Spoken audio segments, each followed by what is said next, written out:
ይህ የምጽአቱ ድምጽ ነው። የምስራች ታላቅ የመዘጋጀት ጥሪ። የበጉ ሰርግ ስለደረሰ ሚስቱም ራሷን ስላዘጋጀች ደስ ይበለን፣ ሐሴትም እናድርግ፣ ክብርንም ለእርሱ እናቅርብ። የዮሐንስ ራእይ ምዕራፍ 19 ቁጥር 7። ሰላም ጤና ይስጥልኝ። በመላለማናችሁ የድንቅ ፍጻሜ ዝግጅቶችን በጀመም ቴሌቪዥን እንዲሁም ደግሞ በድንቅ ፍጻሜ ቲዩብ የምትከታተሉ ቤተሰቦቼ ጸጋና ሰላም ከሁላችሁ ጋር ይሁን። ሆርሙዝ በድጋሚ ተዘጋ። ዶናልድ ትራምፕ ኢራንን አፈነዳታለሁ እያሉ ናቸው። ይህ ምጽአቱ ድምጽ ነው። እንደማቸው አገልጋይ ያሬድ ነኝ። እንግዲህ ዛሬ ሁለተኛ ጊዜ መምጣቴ ነው። ምናልባት የሰበር መረጃ ነው። አሁን ከመሸ በኋላ በቅርብ የተሰማ ዜና ነው። እጅግ በጣም በሚያሳዝን ሁኔታ የዓለማችን ሶስተኛው ጦርነት እየተባለ የሚጠራው ምናልባት የጎግ ማጎግ ጦርነት ነው። ነገር ግን በዚህኛው ጦርነት ላይ በከፍተኛ ደረጃ በስውር የነበረ እጇ አሁን ደግሞ በጣም ተገልጦ እየሰራ ያለችው ቻይና በከፍተኛ ደረጃ የዚህ የአሁኑ የመካከለኛው ምስራቅ ትርምስ ዋነኛ መንስኤ ሆና ተገልጣለች ማለት ነው። እንግዲህ ምናልባት ትናንትና 24 ሰዓት ባልሞላው ጊዜ ውስጥ ነው ዛሬ ሀሳቡ የተቀየረው። ትናንትና እንደነገርናችሁ የኢራን መንግስት ራሱ IRGC ሆርሙዝን ለማንኛውም ሺፕ ለማንኛውም መርከብ ለማንኛውም ነዳጅ ጫኝ መርከብ ክፍት ነው ብሎ አውጆ ነበር። ያን ተከትሎ ዶናልድ ትራምፕ ምንም እንኳን ኢራን ይሄን ነገር መክፈቷ በጣም ትልቅ የምስራች ነው፣ በጣም ትልቅ ደስታ ነው ብለው ለአባስ አራግቺ ወይም ደግሞ ለኢራን የውጭ ጉዳይ ሚኒስትር ምስጋናቸውን አቅርበዋል። ኢራንን በጣም አድርገው አመስግነው ነበረ። ነገር ግን የኢራን ዓላማ ያ እንዳልነበረ አስቀድሜ ነግሬያችሁ ነበረ። ኢራን በእርግጠኛነት ቸር ሆና ወይም ደግ ሆና ወይም ደግሞ አይ ከዚህ በላይ መሄድ አልፈልግም ብላ ሀሳብ ቀይራ ሳይሆን ሆርሙዝን የከፈተችው የአሜሪካ እገዳ እንዲነሳላት በማሰብ ነበረ። ነገር ግን ምክንያት አድርጋ ያቀረበችው የእስራኤልና የሊባኖስ የተኩስ አቁም የ10 ቀን ተኩስ አቁም ስምምነትን ምክንያት በማድረግ እናንተ ላይ የሚተኩስ እኛ ላይ ተኮሰ፣ ስለዚህ ይሄ ተኩስ አቁም በመስማማታችሁ ወይም በመፈረሙ ምክንያት አሁን ሆርሙዝን ከፍቼዋለሁ ነበረ ያለችው። የሊባኖስ ተኩስ አቁም እስከቀጠለ ድረስ ይሄኛውም ክፍት ሆኖ ይቀጥላል ብላ ነበር ያለችው። ይህን ተከትሎ ዶናልድ ትራምፕ ወዲያውኑ ምንም እንኳን ኢራን ለማንኛውም የጭነት መርከብ የነዳጅ ጫኝ መርከብ ሆርሙዝን ክፍት ብታደርገውም ነገር ግን ከኢራን ጋር ያለን ድርድር ፍጻሜ እስኪያገኝ ድረስ የሆርሙዝ ላይ ያለው የአሜሪካ የባህር ኃይል አይነሳም፣ እገዳው እንደቀጠለ ነው በማለት የሰጡትን ማስተባበያ አይተናል። ይሄ ኢራንን አላስደሰታትም። ኢራንን ብቻ ሳይሆን በተለይ በከፍተኛ ደረጃ ጫና የፈጠረው አሁንም ቻይና ላይ ሆኖ ተገኝተዋል ማለት ነው። እንግዲህ ቻይና በዚህ በሆርሙዝ ሰርጥ ምክንያት ከኢራን ጋር የምትገበያያቸው ግብይቶች በአሜሪካን ዶላር ሳይሆን በዩአን በቻይና ገንዘብ በመሆኑ ምክንያት ቻይና በከፍተኛ ደረጃ በዚህ ዝግ እንኳን ወቅት ከኢራን የምታገኘው ከፍተኛ የሆነ የነዳጅ ምርት እንደቀጠለን ያለው ድፍድፍ ዘይት እንደቀጠለን ያለውና ከፍተኛ ክምችት በመያዟ በቻይና ላይ ምንም አይነት የነዳጅ አቅርቦት እጥረት የለም፣ የምርት እጥረት የለም፣ የኃይል እጥረት የለም። ሁሉ ነገር ባለበት ቀጥሎ ነው ያለው። ባጭሩ ቻይና እየተዋጋች ያለችው ከዶላር ጋር ነው ማለት ነው። በዓለም ላይ ያለውን የዶላር ተጽዕኖ፣ በባንኮች ላይ ያለውን የዶላር ተጽዕኖ፣ በገበያ ላይ ያለው የዶላር ተጽዕኖ መስበር ነበረ የቻይና ዓላማ። ነገር ግን አሜሪካ በመሃል ጣልቃ ገብታ ማንኛውም መርከብ አይገባም ብላ ይልቁንም ቻይና ራሱ ከአሜሪካ ጋር እንድትስማማ በማስገደድ ለኢራን ጦር መሳሪያ እንዲሁም ደግሞ የሳተላይት መረጃ እንዳሰጥ በመስማማት የኢራን መርከቦች እንዲተላለፉ ለማድረግ ፈቅዳ ነበረ። ለምን? አሜሪካ ከቻይና ጋር በቀጥታ መጋጨት ያልፈለገችበት ሁኔታ ስለነበረ ነው፣ ወይም ጊዜው ስላልሆነ ነው። ነገር ግን አሁን የኢራን መንግስት ራሱ ወይም ደግሞ በተለይ የፖለቲካል ገቨርንመንቱ ሳይሆን IRGC ሚሊታሪው ነው አሁን በአሁን ሰዓት ሀሳቡን ቀይሮ በትክክል በነገው ዕለት የሚጠበቀውን ሁለተኛውን ዙር የሰላም ድርድር ከአሜሪካ ጋር ለማድረግ ብቸኛው ቅድመ ሁኔታ የአሜሪካ የባህር ኃይል የዘጋውን ዝግ ለቆ ከዚያ አካባቢ መሄድ አለበት የሚል አቋም በመያዝ ሙሉ በሙሉ ሆርሙዝን ዘግቶታል። ማንኛውም ወደ ሆርሙዝ የሚጠጋ መርከብ ላይ የአሜሪካ ፓትሮሎች ተኩስ መክፈት ጀምረዋል። ሁለት የህንድ መርከቦች በፍጥነት እንዲመለሱ በአስቸኳይ እንዲመለሱ ተኩስ ተከፍቶባቸው ተመልሰዋል ማለት ነው። የአሜሪካ የባህር ኃይል እንግዲህ በዚህ አጣብቂኝ ውስጥ ገብቶ ነው ያለው። ሆርሙዝ ላይ እንግዲህ አሜሪካ ወደ 10,000 የሚጠጋ ባህር ኃይል አሰማርታ ነው ያለችው። ይሄ ሁሉ አሁን በከፍተኛ አጣብቂኝ ውስጥ ነው ያለው። በዚህ ማለት እንግዲህ ዋነኛዋ ተዋናይ ቻይና ሆናለች ማለት ነው። ስለዚህ ዶናልድ ትራምፕ ወይም አሜሪካ በሆርሙዝ ላይ አትምጡብኝ፣ it is lifeline የልብ ምት አይነት ነው ቻይና እያለች ያለችውና በዚህ ሁኔታ በሚያስገርምና በሚያስደንቅ ሁኔታ የሆርሙዝ ጉዳይ ዓለም አቀፍ ትኩረት ከመሆን አልፎ ምናልባት የዓለም ጦርነት ወይም ቀጣዩ የአስፈሪው ሶስተኛው ዓለም ጦርነት የሚባለውን ሊቀሰቀስ የሚችልበትን አዝማሚያ ያዘ ይመስላል ማለት ነው። ለዚህ እንግዲህ ዋነኛዋ ተዋናይ አሁንም የቀለደች ያለችው በአሜሪካ ላይ ምላሷን ያወጣች ያለችው ቻይና ናት። ኢራን ይሄን ለማድረግ በአሁኑ ሰዓት ብዙ አቅም ያላት አይደለችም። ነገር ግን እንደዚህ አይነት በጣም ፈርጣማ ክንድ አጠገቧ ሲቆም ምንም ነገር ለማድረግ ትገፋፋለች ብዬ አስባለሁ እንጂ ሆርሙዝ ላይ የሰፈረውን የአሜሪካ ባህር ኃይል እና በጣም ብዙ መርከቦች ለመገዳደር የሚያስችል ምንም አይነት አቅም በአሁኑ ሰዓት ኢራን እንደሌላት ይታወቃል። ነገር ግን የቻይና ማደፋፈርና በእርግጠኛነት ደግሞ ቻይና በዛ መስመር ላይ የምትሰራው ስሌት ለኢራን ከፍተኛ ሞራል ወይም ልብ መስጠቱ ይታወቃል። እንግዲህ ምናልባት አሁን ሆርሙዝ እንዲዘጋ ሙጅታባ ካሚኒ ኦርደር ሰጥተዋል። እኛ ለአሜሪካ አንሸነፍም፣ እጅም አንሰጥም።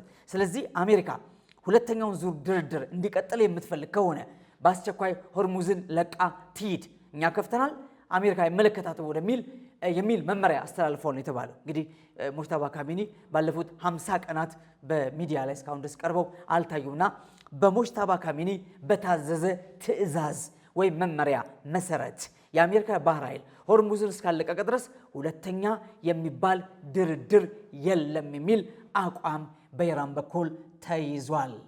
እንግዲህ ከመጀመሪያው ጀምሮ ዶናልድ ትራምፕ ዲል ኦር ዋር በቃ DW ዲል ኦር ዋር ተደራደሩ አሊያም ደግሞ ቦምብ ይቀጥላል የሚል ነበር።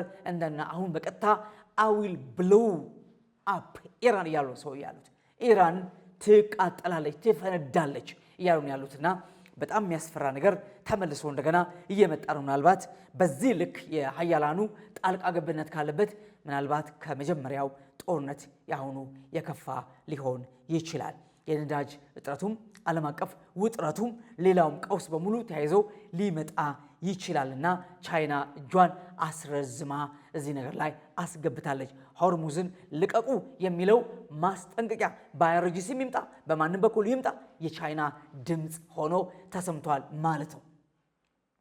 ቻይና አለች ማለት ራሻ አለች ማለት ነው። ሁለቱም የአሜሪካ ተገዳዳሪዎች ወይም ጠላቶች መሆናቸው ይታወቃል። ከዚህ የተነሳ እነዚህ ሀያላን ሀገሮች ከኢራን ጋር መቆማቸው ኢራን ምንም ነገር እንድታደርግ አቅም ሊሰጣት ይችላል። ያለፉትን 49 ቀናት የተቋቋመችው በእነዚህ ሀገራት እርዳታ ጭምር እንደሆነ የሚታወቅ ነገር ነው። አሜሪካን መገዳደር የሚቻለችው በእነዚህ ሀያላን ሀገራት እገዛ ነውና አሁንም እንግዲህ በሚያስገርም ሁኔታ በ24 ሰዓት ውስጥ ሆርሙዝን መልሳ ሙሉ በሙሉ ለማንኛውም መርከብ ዝግ ነው ብላ ዘግታዋለች።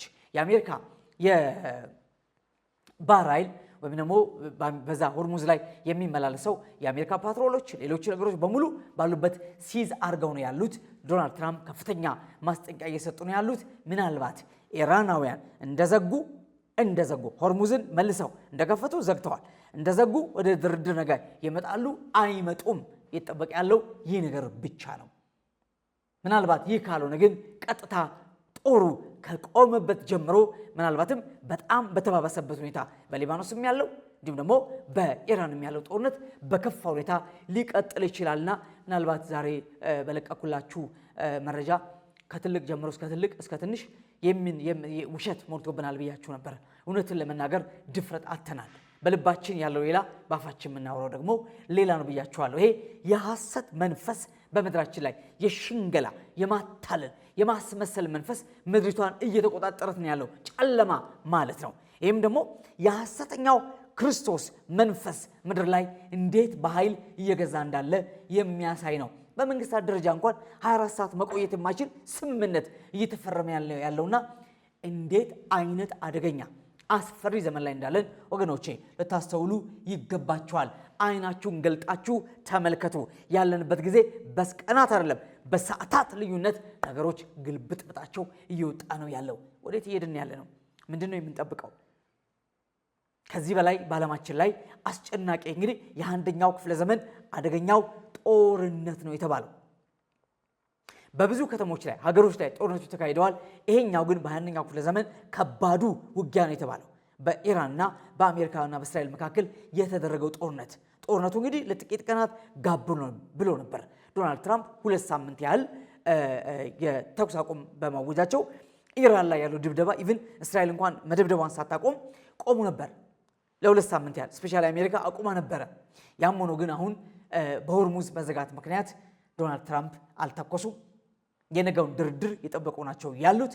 የኢራን መንግስት ወደ ጠረጴዛ ዙሪያ መጥቶ የሚደራደር ከሆነና ምናልባት ሆርሙዝን በምን መንገድ መፍታት እንደሚቻል መፍትሄ ላይ ካልተደረሰ የኒውክሌሩን ጉዳይ እልባት እስካላገኘ ድረስ ሆርሙዝ የሶስተኛው የዓለም ጦርነት መነሻ ምክንያት ሊሆን ጫፍ ላይ ደርሷል። አሁን እንግዲህ ኢራን ብቻዋን ሌሎች በስውር ሳይሆን ተገልጠው ጭምር ከመጡ ምናልባት ኔቶ ለዶናልድ ትራምፕ የሆርሙዝን ጉዳይ በመፍታት ልናግዞት እንችላለን ብሎ ለዶናልድ ትራምፕ ጥያቄ አቅርበው ነበረ። ዶናልድ ትራምፕ ግን ጌር አውት ነው ያሉት። ዘይት ፍለጋ ነው የመጣችሁት። ሆርሙዝ ሲከፈት ዘይት ለመጫን ነው የፈለጋችሁት የመጣችሁት። እኔ ብዙ ዋጋ ከፍዬ ነገሩን ካስተካከልኩት በኋላ ካስከፈትኩ በኋላ ዘይት ፍለጋ ነው የመጣችሁት፣ አልፈለጋችሁም፣ ጥፉልኝ ብለው ነበረ።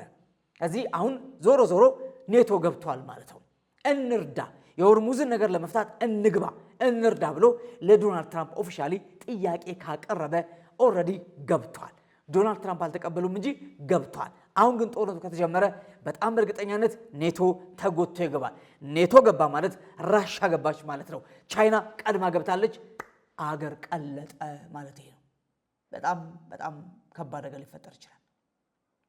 ኢራናውያን ተስፋ ያደረጉት ጥቂት ተስፋ እንደገና ወደሚያስፈራ ጨለማ ሊለወጥባቸው ይችላል። ተስፋ ያደረጉት የተጠባበቁት መልካም ነገር እንደገና ተለውጦ ክፉ ነገር ሊሆን ይችላል። ለእነሱ ብቻ ልብጦሱ ለዓለም በሙሉ የሚተርፍ ነው የሚሆነው። እንግዲህ በዚህ ፍጥነት በሞሽታባ ትእዛዝ ነው የዘጋሁት ብላ ኢራን አይአርጂሲ ነው ይህን ነገር ያደረገው። ኦልሬዲ አሁን ሆርሙዝ ላይ በኃይል በፍጥነት እየተንቀሳቀስ ያለው ወይንም እየተቆጣጠረ ያለው አይአርጂሲ ነው። አሜሪካውያን ባህር ኃይሉ ዛም ቢኖር ሆርሙዝ ላይ ዘግቶም ቢሆን እንዲህ አይነት ኮንፍሊክት ላይ አሁን መግባት አልፈለገም። ኮንፍሊክት ውስጥ መግባት አልፈለገም። እነዚህ ፓትሮል የሚያደርጉት የሚቆጣጠሩት የህንድ መርከቦችን እየደበደቡ እየተኮሱ መልሰዋቸዋል። 2 መርከቦች የተተኮሰባቸው ተመልሰዋል። ወደ ሆርሙዝ ቢጠጉ መርከቦች ላይ በሙሉ ተኩስ እየተከፈተ ነው ያለው። ይህን የሚያደርገው አይአርጂሲ ነው፣ የኢራን ሪቮሉሽናሪ ጋርድ። ይህን የሚያደርግ ያለው ይሄ ነው። እንግዲህ ወገኖቼ ይሄ ከትላንትና ዛሬ ተቀየረ፣ ከጠዋት አሁን ማታ ምሽት ላይ ተቀየረ አዲስ ዜና ነው። በእውነት እስኪነጋ ድረስ ይጨንቃል። ምክንያቱም ሌሊቱ ላይ ምን ይፈጠራል? በእያንዳንዷ ሰዓት በእያንዳንዱ ደቂቃ አዳዲስ ነገር ሀፕን እያደረገ እንዳለ ልብ ብላችሁ ተመልከቱ። ያለንበት ዘመን የመጨረሻው ዘመን ነው ስላችሁ ነገሮች በፍጥነት ይቀየራሉ ማለታችን ነው። ትላንት ያይሹ ዛሬ የለም፣ ዛሬ የምታዩት አታገኙትም። በፍጥነት ይቀየራሉ እያልን ያለ ነው። እንደዚህ ባለ ፈጣን ለውጥ ውስጥ እናንተና እኔ እግዚአብሔር ወደ መምሰል የእግዚአብሔር ልጅ ክርስቶስ ኢየሱስን ለመቀበል በመዘጋጀት በቅዱስና መንፈስና ኃይል ካዘጋጀን የሚመጣው ማዕበል ጠርጎ ሊሄድ ይችላል። ጨለማው ሊውጠን ይችላል። ብርሃን ግን አለ። እግዚአብሔር ልጅ ኢየሱስ ወደ ዓለም የመጣው ብርሃን ሕይወት ብርሃን ነው። ያልተቀበላችሁ ተቀበሉ፣ ነፍሳችሁን አብሩ፣ አድምቁ፣ ከዘላለም ሞትና ፍርድ ኩነኔ አምልጡ። ኢየሱስ ክርስቶስ ይመጣል ስንል ዘመኑ ስለደረሰ ነው። ምጥ ስለጀመረ ነው። አስፈሪ ሰዓት ላይ ስላለን እግዚአብሔር መልካም ያርግ። ለኢራናውያን፣ ለአሜሪካውያን፣ ለእስራኤላውያን፣ ለአውሮፓ፣ ለአፍሪካ፣ ለመላው ዓለም ሰላም እንመኛለን። ጸሎታችን ሰላም እንዲሆን ነው። ጦርነት እንዲሆን የሚጸልይ ማንም ሰው የለም። የማንም ሀገር ዜጋ እንዲሞት የሚጸልይ ማንም ሰው የለም። በማንም ጥላቻም የሚቆም ሰው የለም። ሰው ክቡር ነው። ሰው የእግዚአብሔር መልክ አለበት። መልክ የእግዚአብሔር መልክ። ሰው ሰይጣን እንዳዋረደው፣ እንደሰባበረው፣ እንዳቃለለው፣ እንዳሰቃየው፣ እንዳዋረደው እግዚአብሔርን ለማስቆጣት ለማሳዘን በመልኩ የፈጠረውን ሰው እንደ ቆሻሻ ዕቃ ወፍ፣ ዶሮ ወይም ከዛ የሚያንስ ነገር ካለ ሲሞት ይቆጫል፣ ያሳዝናል። እውነቴን ነው የምነግራችሁ። ሕሊና ያለው ሰው ጦርነት ደግሞ ጭፍጨፋ ነው። እሳት ሰው ላይ በቁም ሲዘንብ ማለት ነው። ክፉ ነገር ነው።